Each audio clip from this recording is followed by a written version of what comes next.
Seorang wanita bernama Christine. Dia terbangun di kamar asing. Nggak kenal tempatnya, nggak kenal barang-barang di sekitarnya, dan shock banget saat sadar ada seorang pria parubaya tidur di ranjang yang sama. Waduh, waduh, waduh, waduh. Kalau ada rahasia, kalau ada misteri, kalau ada yang aneh, pasti ada kodenya. Dan kita pecahkan kodenya bersama saya, The Funky Code. Dia buru-buru ke kamar mandi dan lebih kaget lagi waktu nemuin foto-foto dirinya yang kelihatan jauh lebih tua. Di salah satu foto ada tulisan, "Ben, suamimu." Masalahnya, Christine sama sekali nggak inget siapa pria itu. Bahkan nggak inget kalau dia udah menikah. Saat dia tanya, pria itu tenang aja jawabnya, Aku Ben, suamimu. Kita sudah nikah lama." Lalu Ben jelasin kalau 10 tahun lalu Christine kecelakaan parah yang bikin otaknya rusak.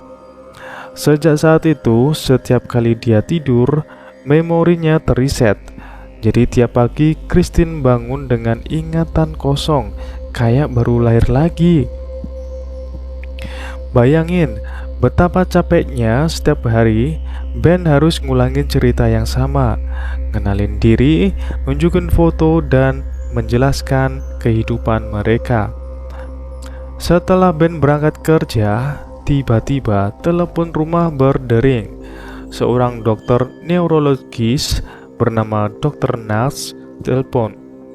Anehnya, Christine sama sekali nggak inget siapa dia. Tapi Dr. Nals bilang mereka udah lama kerja bareng. Bahkan dia udah nanganin Christine bertahun-tahun. Dr. Nals nyuruh Christine cari kamera tersembunyi di lemari. Dan benar aja, ada kamera kecil dengan rekaman video diary milik Christine sendiri. Di video itu, Christine ngomong langsung ke dirinya, "Jangan percaya siapapun." Mulai dari sini, Christine sadar ada sesuatu yang tidak beres. Kenapa Ben gak pernah cerita soal ini? Di pertemuan berikutnya, Dr. Nals kasih tahu sesuatu yang bikin Christine makin bingung. Katanya, Christine bukan kecelakaan mobil. Dia sebenarnya diserang brutal di dekat hotel bandara. Ditemuin dalam kondisi berdarah-darah tanpa pakaian, cuma dibungkus plastik. Tapi Ben selalu cerita kalau Christine kecelakaan mobil. Jadi, kenapa Ben bohong? Apa yang disembunyikan? Nggak cuma itu ya, Christine juga mulai dapat kilasan memori soal seorang sahabat bernama Claire. Saat Christine tanya, Ben bilang Claire nggak tahan sama kondisi Christine, lalu pindah ke luar negeri. Tapi beneran gitu? Belum selesai sampai di situ ya, Christine juga ingat punya seorang anak bernama Adam. Saat dia marah-marah nuntut jawaban, Ben bilang Adam udah meninggal karena sakit meningitis waktu kecil. Tapi apa benar niatnya tulus atau ada rahasia lain? Setiap malam, Christine mulai mimpi buruk. Dia lihat kilasan wajah seorang pria dengan bekas luka. Di sebuah gambar ada tulisan Mike. Christine makin yakin pria bernama Mike ini yang nyerang dia, sekaligus orang yang pernah jadi selingkuhannya. Masalahnya makin rumit saat Christine sadar. Dokter yang dia percaya, Dr. Nals, ternyata juga punya nama lengkap, Mike Ness. Sekilas Christine bahkan ngerasa kalau dialah pelaku sebenarnya. Sampai suatu saat dia kaget, panik dan lari dari Nals. Tapi ternyata itu cuma halusinasi akibat otaknya yang suka mengisi celah kosong dengan imajinasi. Dr. Nals meyakinkan kalau dia nggak bersalah, tapi jujur aja ya, di titik ini penonton pun dibuat ragu siapa yang Christine bisa percaya sebenarnya. Akhirnya Dr. Nals ngasih tahu informasi penting.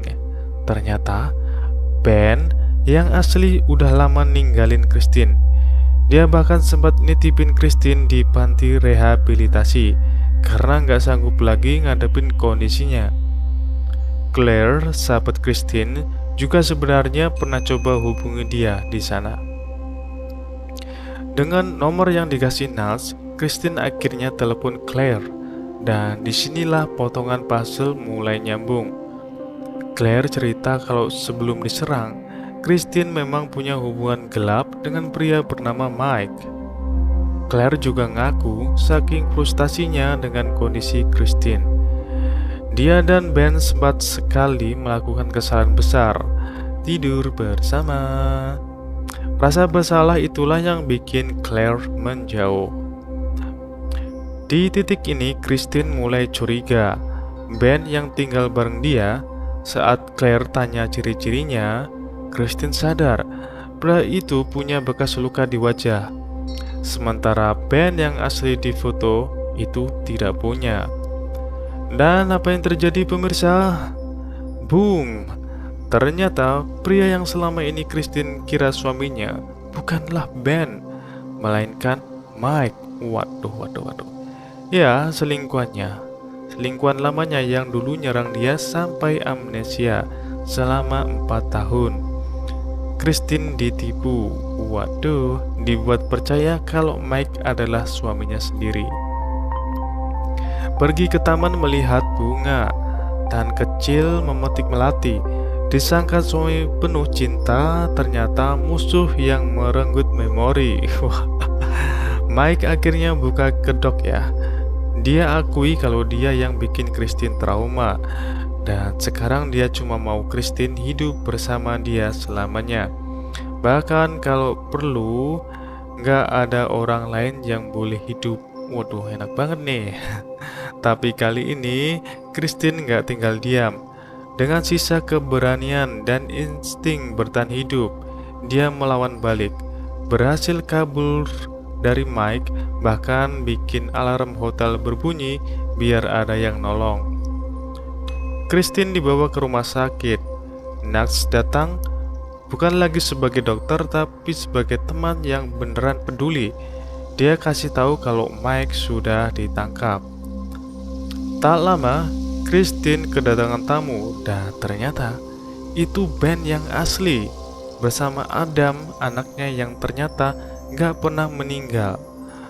Begitu lihat Adam masuk ke kamar, potongan memorinya balik satu persatu. Dengan air mata bahagia, Christine akhirnya bisa memeluk suami dan anaknya lagi. Film pun berakhir dengan harapan baru untuk Christine setelah bertahun-tahun hidup dalam kebohongan. Ya gila sih, film ini bikin kita mikir, gimana kalau setiap hari harus mulai dari nol? Siapa yang bisa kita percaya, coba ayo.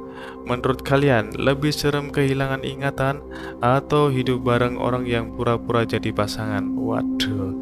Kalau ada rahasia boleh di-share, kalau ada misteri komen aja. Kalau ada yang aneh pasti belum subscribe. Kalau mau kuota, ini kodenya. Bersama saya, The Funky Code.